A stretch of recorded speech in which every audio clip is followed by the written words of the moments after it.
Hürmetlik vatandaşım, ciddi çıktım, hoş haber desem, sizler şundak düşünem sizler yok. Lekin sizler kandak düşünsenler meyli.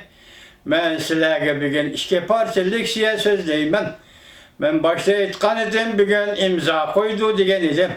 Bugün çarşamba günü de Aksaray'da Prezident Trump ve Cumhur Savcı Sohbet Vekiller Ümüğü'nün başlığı Devlet Mahkemesi'nin Maun Vezirliği Efendiler Cumhur Amerika Savcı Kilişimi'ye imza koydu.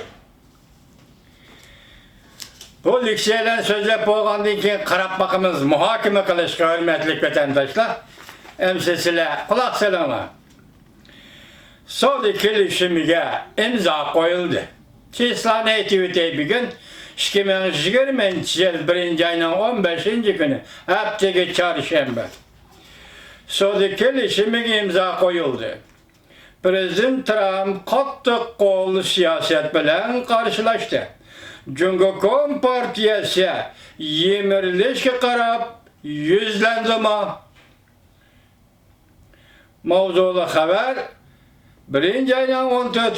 kuni Vanvi Torbitining Tor film kanalida e'lon qilindi. Xabar mundaq boshlandi. Aksaray'ın sabiq maslahatchisi Steve Bannon növbette Fox haberleri muhbirinin ziyaretini kabul kılganda tunji qatim tinchlandirish ve moderatchilik siyosetini cho'rib etib, Cumhuriyet Partiyasi ve İran qatorliq davlatlarga to'g'ridan-to'g'ri qarshilashish siyosati, ya'ni Trump izimni qo'llandi. Belki Cumhur matbuotları ham yakından biri özünü aşkarıla Savcı Kilişimi Cumhuriyet Partiyasini perişan halga düşürüp koydu. Teşhide ve işçide tüzük bir devlet bulalmay kaldı dedi. Steve Bannon mundaq ko'rsatdi. Amerika Cumhur birinchi bosqichda Savcı Kilişimi imzalanadigan bir paytda Prezident Trump o'tmishdagi Amerika siyosiy yo'llarining İran'a ve Cumhur'a qaratgan tinchlandirish moderatchilik siyosatidan voz kechib tarqatgan signali shu bo'ldiki, Prezident Trump hükümeti bu iki devletke izchil ve davamlı qattiq qo'lliq siyaset qo'llanib keldi. Ve bu yolda savdo ticaret cihati hasilab boshqa yo'q. İqtisod cihati ularga embargo orqali zarba berdi. Agar Amerika Cumhuriyeti o'rtasidagi birinchi bosqichliq savdo kelishimi 1. ayning 15.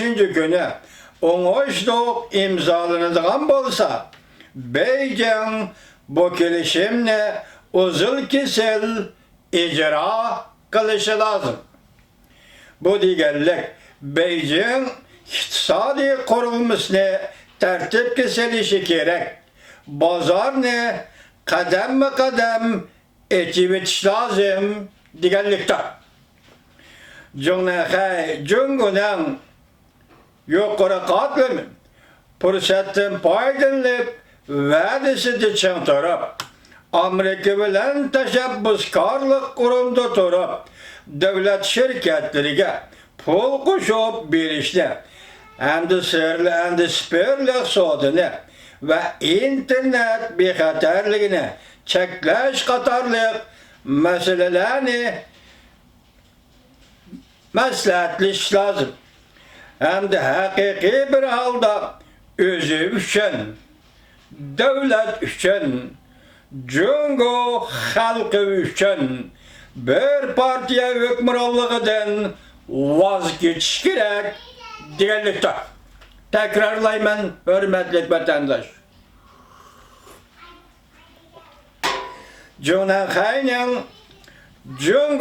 yuqori qatlami fursatdan foydalanib va'dasida chang turib, Amerika bilen teşebbüskarlık orunda durup, devlet şirketlerine pul koşup berişle, hem de spirlik sodunu ve internet bexatarligini çekleş katarlık meselede maslahatlaşış lazım. Hem de hakiki bir halda özü üçün, devlet üçün, Cumhur halkı üçün bir partiya hükümranlığından vazgeçişi gerek digenlikte. Bu digenlik Cumhur Partiyası teşebbüskarlık bilen yemiriledi digenlikte. Tekrarlayman. Bu digenlik Cumhur Partiyası teşebbüskarlık bilen yemiriledi digenlikte. Nisbi halde eğitkanda eğer Cumhur taraf kelişimge xilaflık kılsa ya ki pasif bir halette vaktini kendine söyleydiğen bolsa Amerika her vakitte digidek tamoyda bece koyuşunu aslige keltirdi ve texima yok karı götürdü. Cumhur'un aslidilla haraplaşıp turgan iktisadi bu kıtım belki tamoyda bece koyup zerbi bilişke berdaşlık birilmeydi. Ve bununla kelip çıkadığın cemiyetin dabalgışı Allah kaçan cığlangan Kompartiyadan bizar buluşla reaksiyalişiş devrige kirip geldi. İşki taşki afet aldı da Cumhur Kompartiyasının işki kısmında yeni siyasi özgürlüş yüz birişi mümkün. Bu demek Cumhur Kompartiyası pasif aldı yemirildi digenlikte. Amerika Cumhur oturursa da birinci baskışlık sodi kilişimi imzalandı. Nöbette Cumhur'un partiya geziti, İktisat gezetinin kol astideki məlum bir matbuat az uçuraydıgan bir ahvalda Beijing dairleri duç kelgen vaziyetini aşkarladı. Makalada mındak görüstüldü. Cumhur Kompartiyası Azer taşki cihette yakişki cihette bir devlet bulalmaya kaldı. Partiyanın işki kısmında Sodi kilişimi diye tutkan meydanında bölünüş yüz verdi. Besim kıdıç geldi.